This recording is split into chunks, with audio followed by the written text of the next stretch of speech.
Fala, nação cruzeirense, bora de Raposa News, análise pós-jogo Red Bull Bragantino 1, Cruzeiro 0.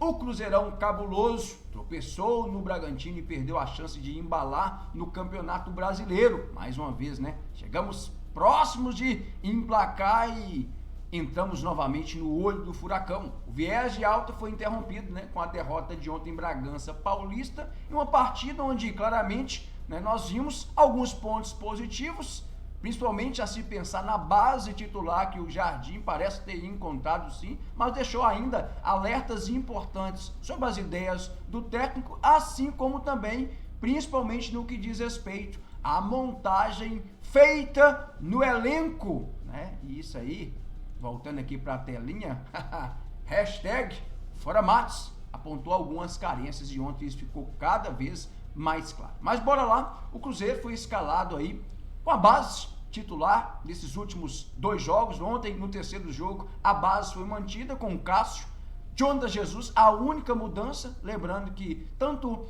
o lateral direito, Fagner, assim como o William, por ordem médica, não foram para a partida, né? Então, Jonathan Jesus, né, para surpresa aí de muitos de nós, eu creio que de grande parte da torcida, Jonathan Jesus foi escalado na lateral direita. Fabrício Bruno, Vidalba, Kaique, Lucas Romero, Lucas Silva, Christian, Matheus Pereira, Wanderson e Caio Jorge, ou seja, a mesma formação, né, que nós estávamos aí adotando, o técnico Leonardo Jardim estava adotando nesses últimos 2 jogos contra São Paulo, no empate de 1-1, e contra o Bahia, aquele show à parte no Mineirão contra o Bahia, né? Então só o Jonathan Jesus mesmo é que foi aí a alteração, né, no 4-2-3-1, e os números gerais do jogo nos apontam que o Cruzeiro competiu, né? Embora posse de bola não significa nada, né?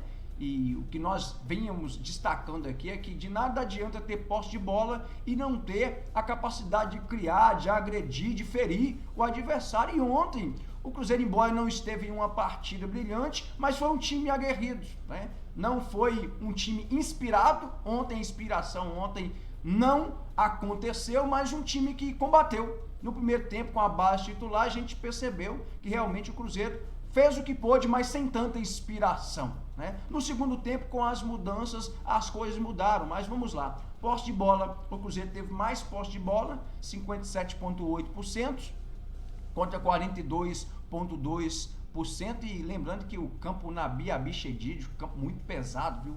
E realmente isso também atrapalha as condições do jogo, para os dois, é verdade, mas para o time mais técnico, como é o time do Cruzeiro, embora o Bragantino também tenha feito um campeonato bem certinho, Seabra conhece muito o Cruzeiro, e isso precisa ser falado aqui para vocês, né? 17 faltas cometidas pelo Red Bull Bragantino, 13 do Cruzeiro, 4 escanteios, né, por Red Bull Bragantino e 9 para o Cruzeiro. Esse número aqui foi assustador, principalmente a pensar que a gente não produziu tanto, né? Chances perdidas foram 6 do Red Bull Bragantino, destaque para Cássio, né? 2 chances perdidas aí pelo Cruzeiro, 1 impedimento para cada. Defesas, o goleiro Cleiton defendeu 3 e o Cássio trabalhou bem mais, né? Fez 5 defesas difíceis, né? Foram 20 finalizações aí da equipe do Red Bull Bragantino e 12 do Cruzeiro. Então, ou seja, a gente percebe que nas finalizações, nos chutes a gol, por exemplo, 6 chances, né, 6 chutes a gols do Red Bull e 4 do Cruzeiro, a gente percebe que o Cruzeiro pelo menos chutou a gol. Então não foi uma posse de bola mentirosa. O time tentou, só que faltou inspiração e faltou, na minha opinião, um pouco mais. A gente vai falar daqui a pouco. 2 cartões amarelos para o Red Bull e 3 do Cruzeiro e nenhum cartão vermelho. Esses foram os números gerais do jogo. Gente, na entrevista coletiva contra o Bahia, o Leonardo Jardim foi muito coeso, foi muito assertivo, quando ele diz que não é porque ganhou da forma que ganhou que está tudo certo, né? Estamos ainda em um processo. Esse processo começou a ser construído contra o São Paulo, esse caminho de um time ideal começou a ser pavimentado contra o São Paulo, parece que realçou essa ideia, né, contra o Bahia, embora o resultado foi adverso, embora a vitória não veio e a atuação não foi tão brilhante como nós achávamos que ia ser, e tá tudo certo, gente. Nós não podemos cair na onda de achar que o Cruzeiro é imbatível, que vai ganhar de todos os adversários. E temos que nos lembrar que o Seabra assistiu o jogo contra o Bahia. Seabra, além de conhecer a maioria do elenco do Cruzeiro, é um cara muito inteligente e a gente tem que dar méritos. Assim como o Rogério Ceni veio aqui e deu os méritos para o Cruzeiro e para o Léo Jardim, que fez uma partida brilhante. O Bahia que tentou, tendo um time muito qualificado, mas o Cruzeiro não permitiu que o Bahia fizesse o seu jogo. Ontem aconteceu realmente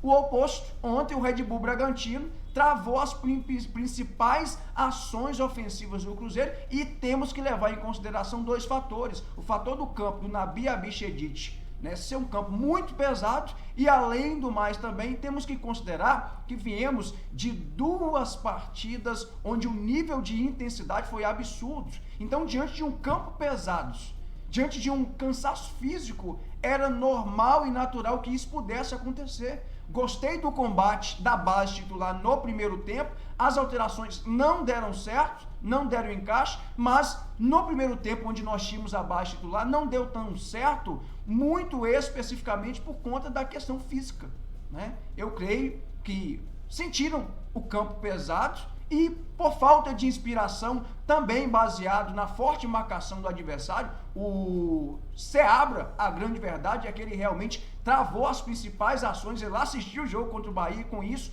buscou realmente minimizar possibilidades para o Cruzeiro e deu certo. Então foi efetividade aí por parte, né, da tática utilizada pelo Seabra aí para poder cravar o Cruzeiro, ou seja, travar as ações ofensivas do Cruzeiro, o que de fato aconteceu. Temos pontos a observar. O Cruzeiro fez uma partida ok, não foi uma partida tão inspirada, mas o combate não faltou, né? As alterações não deram certo. Leonardo Jardim também falou sobre isso, né? Vai abrir espaço, ele deu um indicativo de que pode fazer mudanças no time. É até bom também para que a gente possa rodar um pouco mais o elenco e encontrar outros mecanismos, outras formas de praticar o nosso jogo. Detalhe, gente, arbitragem. Mais uma vez, fomos prejudicados. A gente tem que colocar aqui isso em consideração.